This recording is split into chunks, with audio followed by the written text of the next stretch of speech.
okay? Yeah, I'm fine, Mom.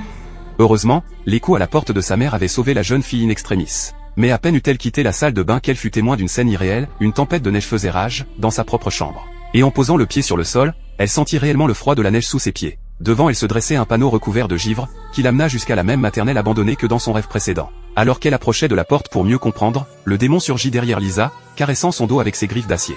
Heureusement, un appel de son petit ami la tira de son cauchemar.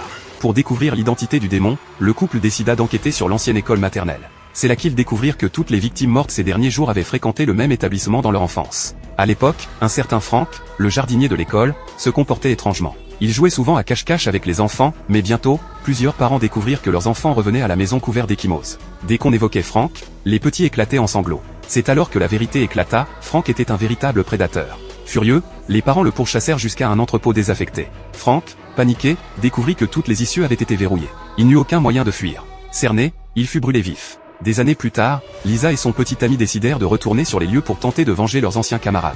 Mais exténués, ils ne tenaient plus debout. Le garçon proposa d'aller acheter quelque chose pour rester éveillé à la pharmacie du coin. À peine avait-il quitté la voiture que Lisa, seule à l'intérieur, s'endormit, et le démon revint aussitôt. Encore une fois, un appel téléphonique de son petit ami la sauva à temps. Pour éviter de se rendormir, elle sortit en courant chercher son petit ami dans la pharmacie, qui, à son arrivée, était totalement vide.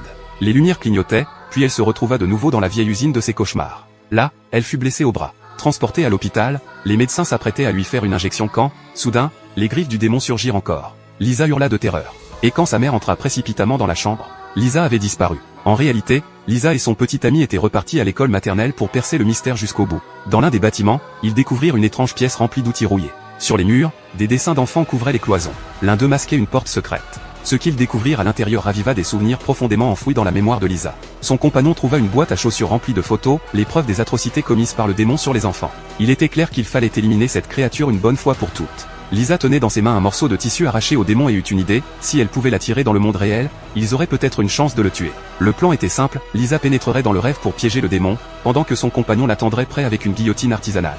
Mais tout bascula quand, dans le monde réel, le garçon s'endormit, et fut tué par la créature. Lisa, toujours dans le rêve, était à sa recherche lorsqu'elle fut attirée dans une autre pièce par le démon. Il allait la tuer, mais au dernier moment, une injection d'adrénaline la ramena brutalement à la réalité, et avec elle, le démon. Le garçon, revenu à lui, alors que le démon s'apprêtait à l'achever, Lisa, dans un ultime élan de courage, puis, dans un geste déterminé, elle décapita la créature. Pour être sûr qu'il ne reviendrait jamais, elle jeta une lampe à pétrole sur son corps, et le démon partit en flammes. Le couple pensait enfin pouvoir vivre en paix. Mais à peine Lisa fut-elle rentrée chez elle qu'elle aperçut, dans le miroir, le reflet du démon.